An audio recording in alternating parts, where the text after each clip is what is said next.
Berdasarkan hal-hal tersebut di atas, kami bersikap sebagai berikut. 1. Memprotes keras deklarasi pemenangan 02 yang dilakukan berdasarkan quick count yang bukan merupakan hasil resmi pemilu. Kedua, mendesak kepada yang berwenang untuk mendiskualifikasi Prabowo Gibran sebagai paslon 02 pada Pilpres 2024.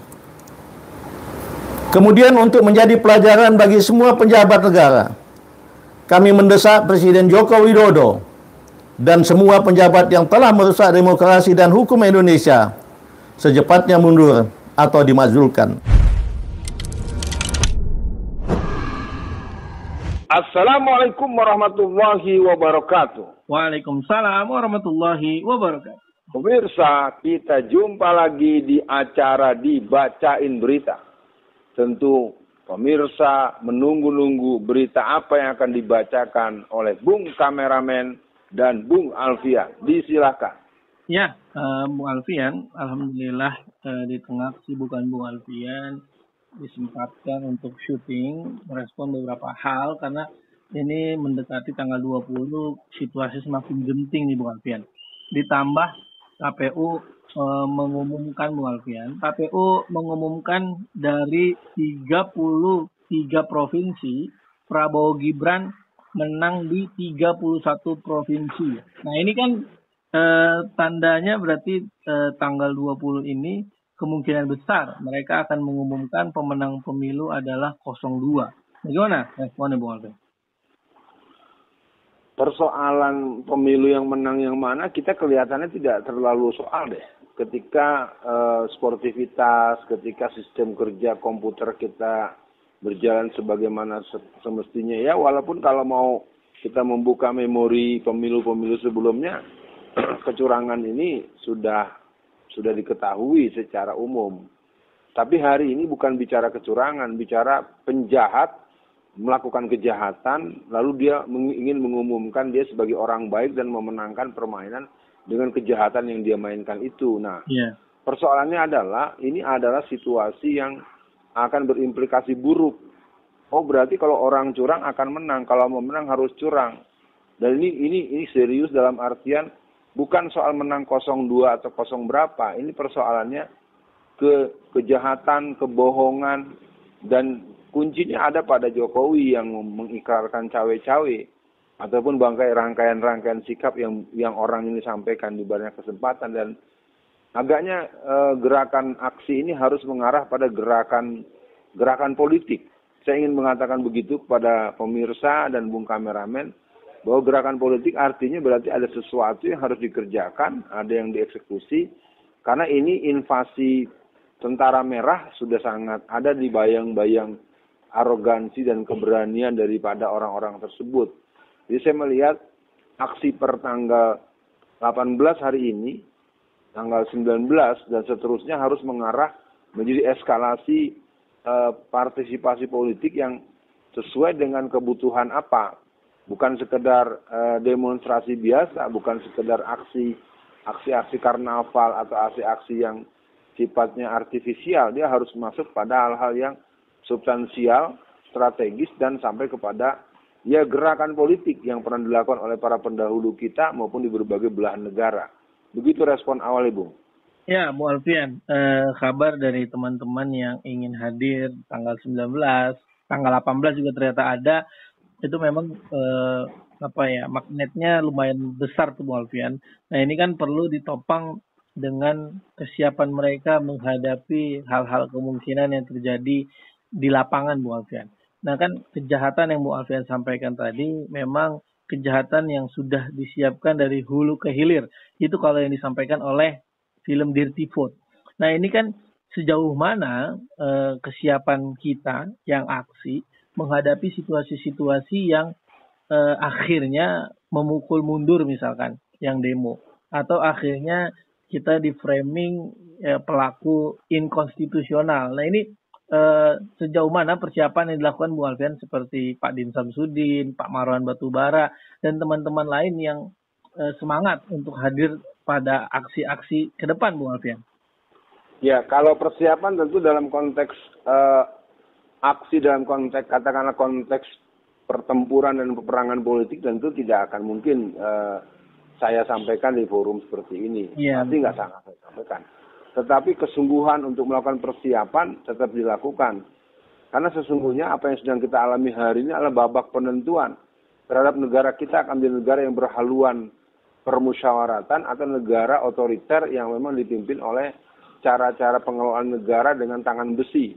Ini begini Bung Kameramen, kelihatannya memang ada kerja yang harus dilakukan bersamaan antara kerja aksi secara eskalatif pada gerakan-gerakan yang akan sampai kepada bentuk perlawanan yang mungkin ada risiko-risiko terburuk secara partisipasi pergerakan, tapi di sisi lain harus ada kerja-kerja yang memberikan semacam jihad informasi.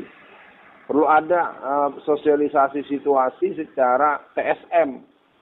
Karena terus terang saja akhirnya pekerjaan yang begitu mulia untuk menjaga negara kita dari kemungkinan aneksasi dari gerakan tentara merah yang memang kemudian menjadi pembela daripada kelompok-kelompok yang memang ingin memenangkan dengan cara-cara kriminal seperti ini. Jadi sesungguhnya persiapan kalau saya mengikuti dan saya menyimak, bahkan saya juga memberikan kontribusi baik pemikiran maupun pandangan-pandangan tertulis, saya ingin mengatakan bahwa keadaan ini adalah keadaan yang punya akumulasi antara gerakan pengelolaan negara yang malpraktek dan operasi penjajahan yang dilakukan oleh orang yang mengelola negara. Jadi persis betul dengan apa yang dikatakan oleh Bung Karno, satu hari kalian akan menghadapi satu waktu di negeri Indonesia ini, pengelola negara itu berperilaku lebih kejam dari penjajah. Dan ini tidak ada pilihan kecuali harus menggelorakan semangat patriotik, kombinasi antara jihad totalitas dengan patriotisme nasionalis yang memang merupakan dua gelombang besar yang merupakan pasangan duet yang membuat kita bisa merdeka, dan itu fakta sejarah negeri kita memang adalah kekuatan para patriotik jihadis dan patriotik nasionalis, dan ini adalah fakta dalam sejarah negara kita. Ya, Bung Alfian, untuk akhir sesi kali ini nih Bung Alfian, terlihat orang-orang yang melakukan kejahatan, mereka semakin hari semakin budek, tapi kan mereka tidak bisa menghindar Bung Alfian dari takdir Allah lah kira-kira gitu, dari pertolongan Allah yang akan menghancurkan mereka gitu. Dan amin, Allahumma amin. Nah, untuk akhir sesi kali ini, apa semangat Bung Alfian untuk teman-teman yang ada di lapangan agar mereka tetap semangat, karena bagaimanapun ini kan bulan Ramadan Bung Alfian, haus, lapar, terasa di bawah terik ya kan, ini harus jangan sampai mengganggu emosional mereka ketika ada orang-orang yang mungkin sengaja ingin memprovokasi, merusak acara-acara kita yang ingin disampaikan secara konstitusional. Dan mungkin di akhir sesi ini juga, apa pesan Bung Alfian untuk para orator, orang yang akan diwawancarai, agar mereka menekankan hal-hal yang prinsip Bung Alfian. Jangan sampai mereka hanya numpang panggung, jangan cuma sekedar hanya untuk yang penting gue masuk TV. Gimana untuk closingnya? Silakan Bung Alfian. Yang jelas beberapa kali pengarahan secara terbuka maupun pertemuan-pertemuan indoor yang sempat dilakukan, kita punya kesadaran bahwa ini adalah sebuah gerakan panjang. Gerakan yang tidak hanya bertumbuh kepada pengumuman KPU terhadap hasil pemilu yang merupakan hasil perampokan, hasil kriminalitas, hasil keculasan permainan sistem IT. Ini bukan pekerjaan ringan sebetulnya, tetapi menjadi bagus pertanyaan Bung Kameramen tadi soal orator. Yeah. Ya, untuk para orator diharapkan Anda juga mau merenung, Anda mau membaca. Anda jangan sekedar asal jeblak, jangan asbun, jangan asal membakar emosi massa. Saya lebih sepakat seorang orator itu harus memberikan edukasi yang militan, edukasi yang substantif. Bahwa dengan situasi itu kemudian ada reaksi yang mengarah kepada bentuk-bentuk yang dibutuhkan, itu sesuai situasi saja. Sudah hukum perjuangan. Kalau kita mau menggunakan formula seperti resolusi jihad yang pernah terjadi di Surabaya, itu kan memang kita mewakafkan 60.000 syuhada para anak-anak santri. Artinya situasi itu tidak akan kita hindari setelah kita melakukan hal-hal yang lebih persuasif. Jadi bagus sekali tadi permintaan dari Bung Kameramen di stressing saya terakhir ini. Kalau memang Anda tidak menguasai persoalan, Anda tidak menguasai rumus utama pergerakan kita dalam rangka menahan daripada invasi Cina, nah terus terang saja ini negara kita ini kan dalam posisi dua-duanya bersamaan.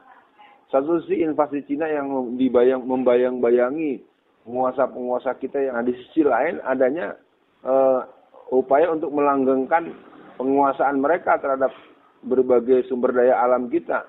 Jadi jangan sampai lupa kita bahwa Amerika itu bukan bapak kita yang baik. Amerika itu bukan teman yang baik. Tetapi memang dalam teori perang, kita nggak mungkin menghadapi pertempuran dengan dua zona yang dibuka dua-duanya. Jadi kesadaran bahwa kita membutuhkan kemandirian, kita perlu berdikari, kita perlu menjadi Indonesia yang berkepribadian Indonesia dengan permusyawaratan, dengan ketuhanan yang Maha Esa, dengan persatuan, dengan kemanusiaan yang adil dan beradab. Jadi yang jelas Bung Kameramen, bahwa di penutup kalimat saya, ayo seluruh masyarakat, Anda punya peluang banyak. Ini bulan Ramadan, Anda bisa mendoakan.